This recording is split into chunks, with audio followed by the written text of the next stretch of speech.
শাৰীৰিক কিবা অসুবিধাৰ কাৰণে মই বিগত 2-3 সপ্তাহত কোনো ভিডিঅ' বনাব পৰা নাই।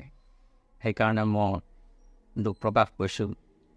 আজিৰ পৰাই আপোনালোকৰ ওচৰত নতুন এটা ভিডিঅ' লৈ উপস্থিত হৈছোঁ। আজিৰ ভিডিঅ'টো হৈছে সংখ্যাৰ ওপৰত ভিত্তি কৰি যিকোনো ডেট অফ বাৰ্থৰ পৰা কেনেকৈ নিৰ্ণয় কৰিব পাৰি যে জীৱনৰ সফলতাৰ কাৰণে ডেট অফ বাৰ্থৰ উন্নতিৰ যোগ আছে নে নাই। প্ৰতিটো ব্যক্তিয়ে আমি আমাৰ জীৱনটোক আগবঢ়াই নিবৰ কাৰণে ষ্টেপ বাই ষ্টেপ আমি আগবাঢ়ি যাওঁ, যাক আমি তলৰ পৰা ওপৰলৈ উন্নতি কৰিবলৈ যাওঁতে যাক আমি সফলতাৰ শ্ৰী বুলি ক'ব পাৰি।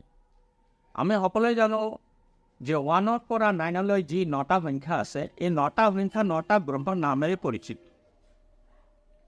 যেনে 1 হৈছে ৰবিৰ সংখ্যা, 2 হৈছে চন্দ্ৰৰ সংখ্যা, 3 হৈছে বৃহস্পতিৰ সংখ্যা, 4 হৈছে ৰাহুৰ সংখ্যা, 5 হৈছে বুধৰ সংখ্যা, 6ক আমি শুক্ৰৰ সংখ্যা বুলি ধৰোঁ, 7ক কেতুৰ সংখ্যা, 8 শনিৰ সংখ্যা আৰু 9ক মংগলৰ সংখ্যা। মই কোনো জ্যোতিষসকলৰ কাৰণে এই কথাখিনি উল্লেখ কৰা নাই। সাধাৰণ ৰাইজে যাতে মোৰ ভিডিঅ'টো চাই মোৰ উদ্দেশ্য বা ৰাজযোগ তাহাঁতৰ ডেট অফ বাৰ্থৰ সৃষ্টি হৈছে নে নাই, যাতে তাহাঁতে এইটো ভালকৈ বুজি পায় বা উপলব্ধি কৰিব পাৰে, এইটোৱেই মোৰ প্ৰয়াস।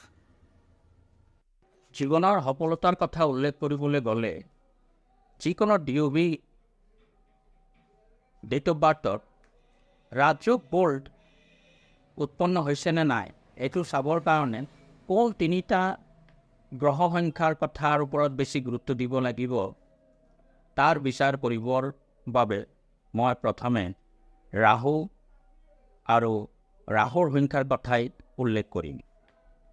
ৰাহু অতি ক্ৰোধী তথা চতুৰ গভীৰ চিন্তাধাৰাৰ বাহিৰেও জীৱনৰ উন্নতিৰ কাৰণে নিজৰ স্বাধীন চেতা মনোভাৱৰ কাৰণে কঠোৰ পৰিশ্ৰমৰ দ্বাৰাই নিজৰ আৰ্থিক অৱস্থা ইমানেই মজবুত কৰি থৈ যাব পাৰে যে এদিন জীৱন শেষ হৈ যাব পাৰে, কিন্তু তেখেতৰ উপাৰ্জনৰ ধন কেতিয়াও শেষ নহ'ব। 4 অৰ্থাৎ 4 সংখ্যাটো যিহেতু ৰাহুৰ সংখ্যা, সেইকাৰণে DOBত 4 থাকিব লাগিব। 2টা 4 অৰ্থাৎ ডবল 4 থাকিলে DOBত বেছি ভাল হয়, কাৰণ ৰাহুৰ যিহেতু মুখ আছে কিন্তু ডিঙি নাই, সেইকাৰণে ৰাহুৱে যেতিয়া দিব তেতিয়া বহু ধন সম্পত্তিৰ গৰাকী কৰি তুলিব। এইকাৰণে যিকোনো DOBত 4 সংখ্যাৰ বহুতো গুৰুত্ব আছে। এতিয়া দ্বিতীয় যি গ্ৰহ সংখ্যাৰ কথা মই উল্লেখ কৰিম সেইটো হৈছে বুধ গ্ৰহ আৰু বুধৰ সংখ্যা। বুধ হৈছে বিদ্যা বুদ্ধিৰ কাৰক গ্ৰহ। মুখৰ বাণীৰ জনপ্ৰিয়তা, পপুলাৰিটি, আকৰ্ষণ, ব্যৱসায়, কনফিডেন্স, উইল পাৱাৰ তথা ব্যক্তিত্বৰ অধিকাৰী, এই সকলোখিনি হৈছে বুধৰ কাৰকতা। আৰু 5 সংখ্যাটো হৈছে বুধৰ সংখ্যাৰ লগতে 5টো হৈছে পৃথিতত্বৰ সংখ্যা। এই পৃথিৱীখন যিহেতু বহল, সেইকাৰণে এনে জাতকৰ বিভিন্ন পথেৰে ধন উপাৰ্জনৰ পথ মুকলি হ'ব। সেইকাৰণে DOBত 4 সংখ্যাৰ বাহিৰেও দ্বিতীয় যি সংখ্যাটো অতি গুৰুত্বপূৰ্ণ হৈছে সেইটো হৈছে 5। আজি 4ৰ লগত 5 থাকিব লাগিব।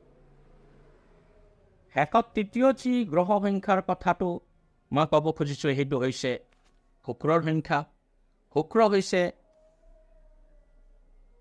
আনন্দ ফূৰ্তিৰ কাৰক গ্ৰহ, এনজয়ৰ কাৰক গ্ৰহ, বিবাহৰ কাৰক গ্ৰহ, দাম্পত্য জীৱন, প্ৰসাধন সামগ্ৰী, আকৰ্ষণীয় তথা ধুনীয়া আৰু মূল্যৱান যিকোনো বস্তু, বাড়ি গাড়ী, সন্তান, ধন দৌলত, লাক্সাৰী জীৱন তথা সমৃদ্ধিশালী জীৱন যাপন কৰাৰ বাহিৰেও সমাজত এজন সুপৰিচিত ব্যক্তিৰূপেও নিজকে প্ৰতিষ্ঠিত কৰিব পাৰে।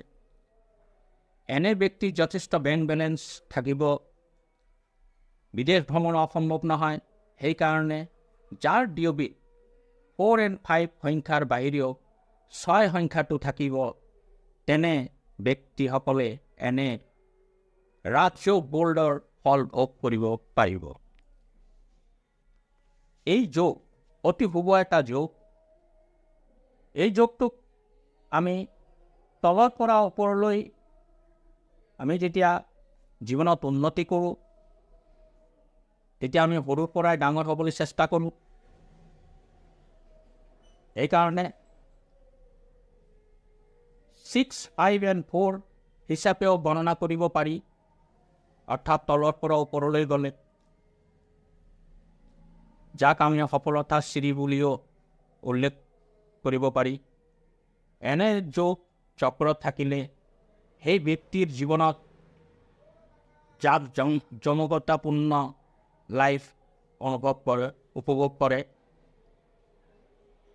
যি বিচাৰে সি উপভোগ কৰিবলৈ পাৰে।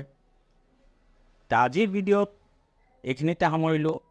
ভিডিঅ'টো ভাল লাগিলে অলপ লাইক, শ্বেয়াৰ আৰু ছাবস্ক্ৰাইব কৰি বেলটো বজাই দিব। Thank U.